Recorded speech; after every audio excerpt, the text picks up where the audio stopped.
Assalamualaikum warahmatullahi wabarakatuh. Perkenalkan, nama saya Septi Kartikasari dengan NIM 20055100996. Di sini saya akan memaparkan hasil penelitian skripsi saya yang berjudul Pengaruh Sosial Media Marketing, Kesadaran Merek, dan Kepercayaan Merek terhadap Niat Beli pada produk MS Glue Pati dengan dosen pembimbing Kristina Anindita Hayuning Tias SDMM.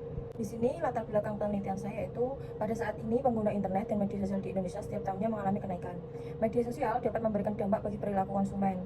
Perusahaan harus mengenali perilaku konsumen untuk mengetahui apa yang dibutuhkan oleh konsumen sehingga perusahaan diharapkan untuk dapat memenuhi kebutuhan konsumen sehingga dapat memunculkan niat membeli produk tersebut. Industri kecantikan adalah salah satu perusahaan terkemuka yang sering berfluktuasi dan media sosial adalah yang paling melimpah. Salah satu produk kecantikan yang banyak diminati konsumen adalah skincare MS Glow.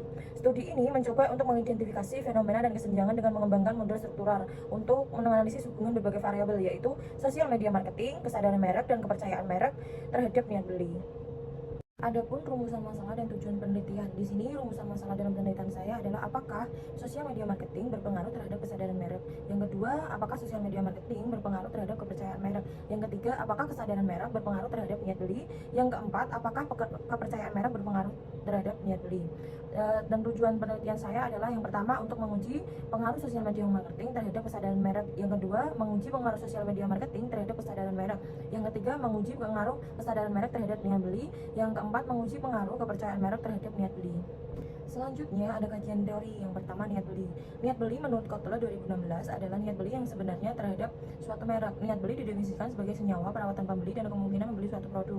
Niat beli berhubungan dengan rencana pelanggan untuk membeli produk tertentu serta beberapa banyak unit produk yang dibutuhkan pada periode tertentu. Yang kedua ada sosial media marketing. Sosial media marketing adalah salah satu alat media yang digunakan pembisnis yang sukses memfasilitasi komunikasi dan kolaborasi antara pengguna online. Menurut Erdogomus dan Cicek 2012, Bilgin 2018, LID 2018. Sosial media marketing merupakan kombinasi alat pemasaran tradisional dan digital dengan kemampuan menjangkau bisnis pengguna yang lebih luas dan membangun kesadaran serta kepercayaan pelanggan terhadap suatu merek, menurut Ajina 2019. Yang ketiga ada kesadaran merek. Menurut SIM 2014, kesadaran merek adalah kemampuan konsumen untuk mengenali atau mengingat kembali suatu merek ketika mendengar atau mempertimbangkan produk tertentu dan merek tersebut dapat dengan mudah mereka ingat. Kesadaran merek adalah kemampuan konsumen untuk mengingat atau mengenali bahwa suatu merek adalah anggota dari kategori suatu produk tertentu. Keempat, kepercayaan merek.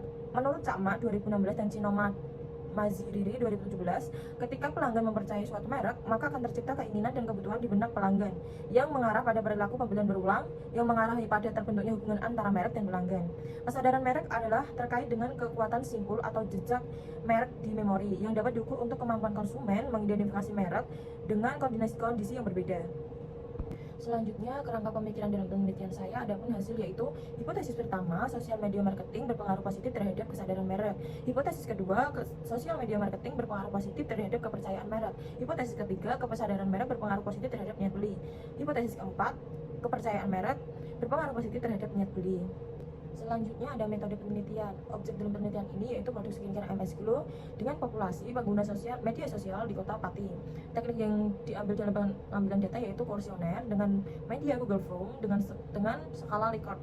Teknik dalam pengambilan sampel ini yaitu dengan proporsi sampling. Adapun kriteria dalam pengambilan sampel yaitu yang pertama tinggal di kota Pati, yang kedua minimal usia 16 tahun, yang ketiga mengetahui produk MS Glow, yang keempat aktif di media sosial dan mengetahui media sosial MS Glow. Teknik dalam pengambilan analisis data ini yaitu menggunakan Smart PLS versi 4. Adapun uji dalam Smart PLS ada 3. Yang pertama ada outer model atau pengukuran model.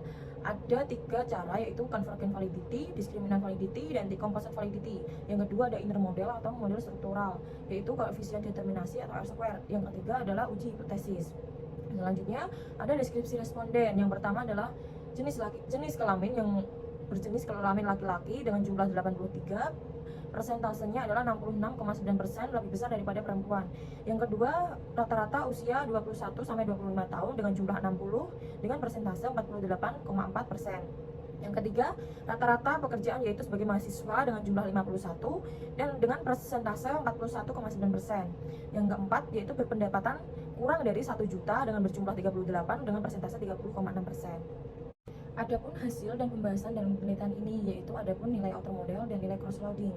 Nilai outer model dari variabel sosial media marketing, kesadaran merek, kepercayaan merek, dan niat beli dikatakan valid apabila nilai outer loading dan nilai AVE memiliki nilai di atas 0,5 sampai 0,7. Dapat disimpulkan bahwa variabel sosial media marketing, kesadaran merek, kepercayaan merek, dan niat beli memiliki nilai outer loading di atas 0,5 sampai 0,7 dan juga nilai AVE-nya di atas 0,5 sampai 0,7. Nah, selanjutnya ada nilai cross loading. Nilai cross loading dapat dikatakan valid apabila nilai setiap variabel memiliki nilai di atas 0,5 sampai 0,7. Jadi, dapat dilihat di sini bahwa nilai cross loading dari sosial media marketing, kesadaran merek, kepercayaan, dan niat beli dikatakan valid karena memiliki nilai di atas 0,5 sampai 0,7. Dan untuk menilai valid tidaknya juga nilai yang dicetak tebal harus lebih tinggi daripada nilai yang tidak dicetak tebal.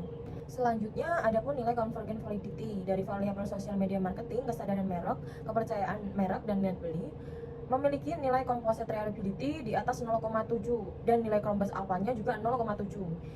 Nilai convergent validity ini dikatakan valid apabila nilai composite reliability dan Cronbach's alpha memiliki nilai angka 0,7 dan juga nilai composite reliability harus lebih besar dari nilai Cronbach's alpha. Nah, untuk mengukur koefisien determinasi atau R square yaitu dilihat dari mediasi, yaitu mediasi yang kedua kesadaran merek, mediasi ketiga kepercayaan merek, kemudian untuk variabel niat belinya nilai R square memiliki nilai di atas 0,7 yaitu dikatakan valid. Selanjutnya ada R square adjusted yaitu memiliki nilai di atas 0,7 dikatakan valid. Selanjutnya untuk mengukur valid tidaknya koefisien determinasi dilihat dari nilai R square harus lebih besar daripada nilai R square adjusted. Kemudian yang terakhir ada uji hipotesis. Di sini uji hipotesis dapat dikatakan diterima atau valid apabila masing-masing nilai koefisien jalur memiliki nilai p-value di bawah 0,05. Di sini dapat dilihat bahwa koefisien jalur yang pertama, sosial media marketing terhadap kesadaran merek, memiliki nilai p-value di bawah 0,05 yaitu sebesar 0,000.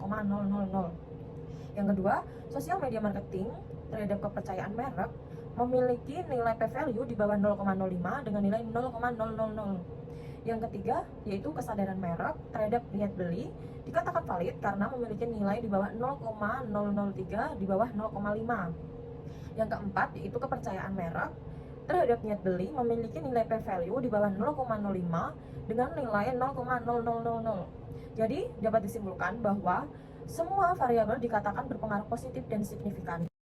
Dan yang terakhir ada kesimpulan dan saran. Hasil penelitian ini dapat ditarik kesimpulan sebagai berikut. Yang pertama, sosial media marketing berpengaruh positif dan signifikan terhadap kesadaran merek. Yang kedua, sosial media marketing berpengaruh positif dan signifikan terhadap kepercayaan merek. Yang ketiga, kesadaran merek berpengaruh positif dan signifikan terhadap niat beli. Yang keempat, kepercayaan merek berpengaruh positif dan signifikan terhadap niat beli. Adapun saran dalam penelitian ini, yang pertama, bagi peneliti yang akan melakukan penelitian selanjutnya, diharapkan dapat menambahkan variabel selain pengaruh sosial media marketing, kesadaran merek, dan kepercayaan merek terhadap niat beli, yaitu contohnya misalnya brand ambassador, influencer, dan word of mouth terhadap niat beli konsumen. Yang kedua, bagi peneliti selanjutnya dapat melakukan penelitian yang serupa yang dilakukan lebih mendalam lagi dengan menggunakan objek penelitian dan populasi yang berbeda supaya dapat memvalidasi hasil penelitian. Sekian presentasi dalam penelitian saya ucapkan terima kasih. Wassalamualaikum warahmatullahi wabarakatuh.